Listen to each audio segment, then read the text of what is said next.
Welcome to the Quilter's Toolbox series. I'm Shelley Cavanna of Cora's Quilts, and I'm here to help you make stunning quilts simply. Today's video is focused on lineless diagonal seams. I designed this series to give you a quick and easy reference guide to some of my favorite quilting techniques that I've used throughout my quilt books and patterns. You can find a link to the full series in the description box below.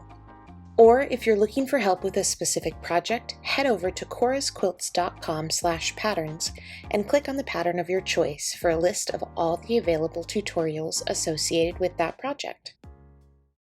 In today's video, we'll be focusing on the lineless method for sewing the diagonal seams in stitch and flip blocks. You've probably already noticed, but I love using a whole variety of stitch and flip techniques in my patterns. This method makes sewing complex geometric blocks simple and easy. As a refresher, to make a stitch and flip block, we draw a diagonal line with a temporary ceramic pencil on the wrong side of a square. This marked square is pinned right sides together to a second piece of fabric, and the markings serve as stitching guides for sewing our diagonal seams. If you're not crazy about marking your stitching lines, however, then today's video is for you, because today's video will show you how to skip the marking step and get right down to the sewing. We're demonstrating the method using a smaller square against the corner of a larger background square, but this technique will work with just about any stitch and flip unit. As always, if you're new to this technique, we recommend practicing with some scraps first.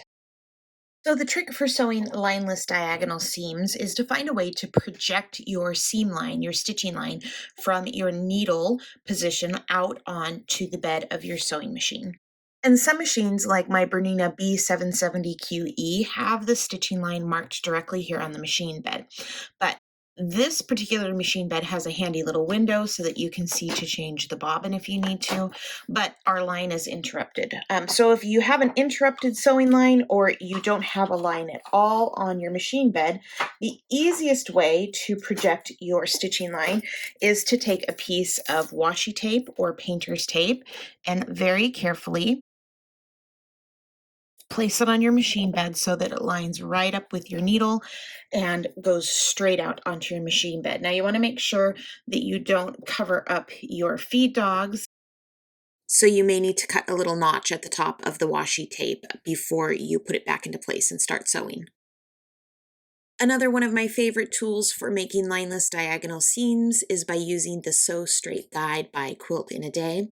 And it has these really fantastic little rubber sticky pieces on the back.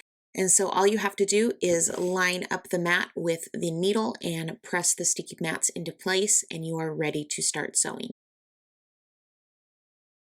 I also really like this mat because it does have the cross hatch marks on. It has those additional marks so that you can help keep your corners square as you're sewing along. And I feel like the more visual guides you have to keep you sewing as straight a line as possible, the more successful you'll be at sewing these lineless diagonal seams. And if your sewing machine bed has a little bit of a curve to it like mine, then you can simply tack the Sew Straight Guide into place using a little bit of washi tape around the edges. And it's important to take care of this step because you don't want the edge snagging your fabric as you are feeding it through the machine. Once you've established your sewing guide, then you're ready to start sewing. All you need to do is place your first corner square right sides together with one corner of your background square, being careful to line up the edges in the corner. If you're new to the lineless method, you can always use a pin to secure the two pieces of fabric so that they don't move around while stitching. Then line your first corner up with your needle and start sewing, keeping the corner closest to you lined up with your sewing guide. Let your feed dogs do all the work of feeding the fabric through your machine, and just use your fingertips to keep that corner lined up with your stitching line. If you're not a fan of using pins, but you still need to add a little bit of stability to your block as you're piecing, you can add a little dab of glue in the corner of the area where you're going to trim off.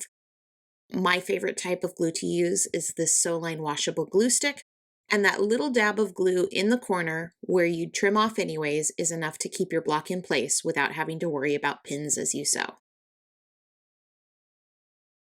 If you have several blocks to make at the same time, you can speed up your piecing time by chain piecing your blocks. Simply finish sewing one block, take a couple of stitches past the edge of the block, then immediately start sewing your next block without cutting your thread in between. Once you've finished all of your seams, then separate your chains and finish trimming and pressing your units just like you would with a traditional stitch and flip block.